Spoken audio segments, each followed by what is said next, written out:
place to begin than this. I'm not sure if this is theory, but I recognize it as some kind of old theory where, if we back up a couple moves, I imagine Magnus voluntarily played bishop takes knight, which is really unusual in this Nimzo line. So yeah, it kind of looks standard, and then once white castles, you see this move knight a4, and then a very unusual reply next, which was bishop takes f3. You almost never give up this beautiful fianchetto bishop, but I think that this is some sort of theory, and then knight c6 after.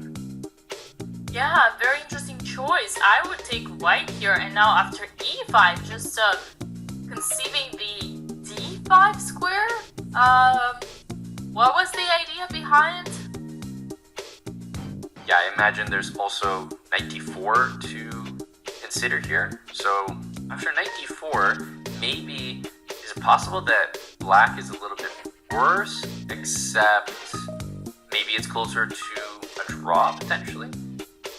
Yeah, well, e4 would have been an option, but then just bishop takes e4, and all that effort just to get back this light squared bishop, which we once just gave away voluntarily, doesn't seem like a logical sequence of things.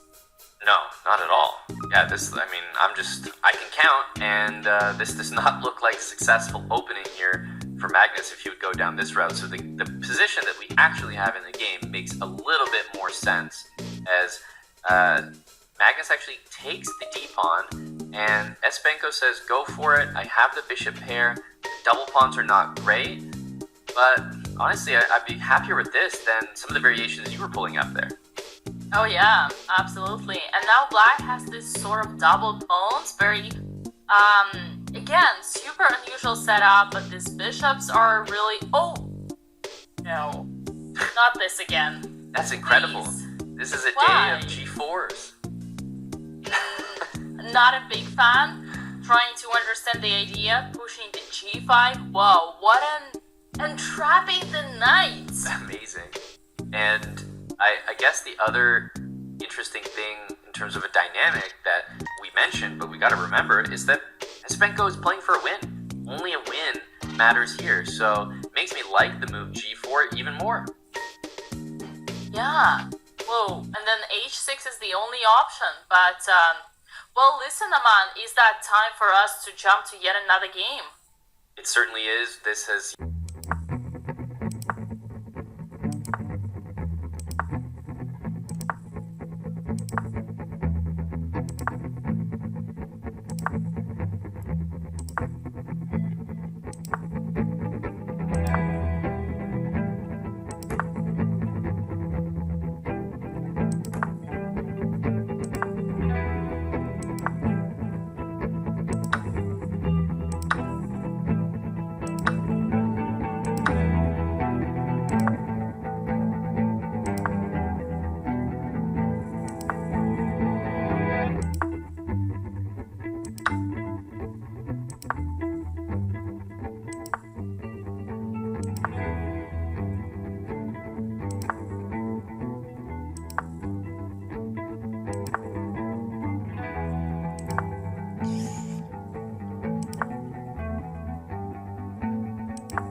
best thing to do for black is going to be to move this queen away. There are a few choices here, such as queen e7, queen c6, queen b5. So Magnus perhaps is just choosing what's the best way to place the queen, and then white needs to find a way how to consolidate their pieces, because while you might think the queen on h7 is looking strong and powerful, it's also... It just kind of seemed a little bit crazy. We left that game to come here. So Nepo did win that game, honestly, pretty effortlessly. He converted up a piece, no problem. I wish I would show you Aman, but it looks like the game between Magnus and Andrey is actually about to get spicing up, as Magnus eventually took on e6, and it makes us being locked in right on this game. Yeah, I am always, especially as a fan, you always got to stick with the action. So just want to let people know about that Nepo result, but Esipenko, with a win, can tie up this match and force Armageddon, so this is definitely the place to be right now. Although the moment I say that, the things are actually getting boring back again, if I may, with all due respect.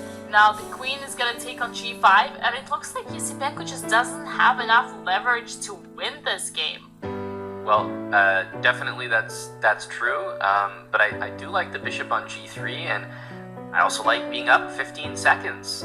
Considering that everything is on the line in this game, you know for a fact that Esipenko is going to play on and on and on, and definitely use time to his advantage as well.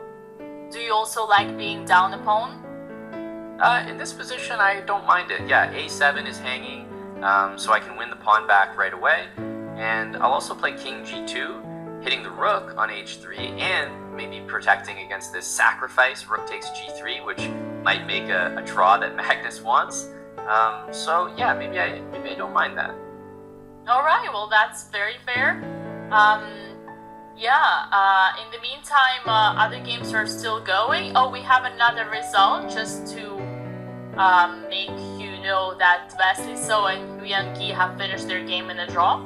And Vladislav Artenian versus Archie Norigaisi, another draw. Oh no, what is happening here? The moment I glanced away, oh my god, it's a blunder!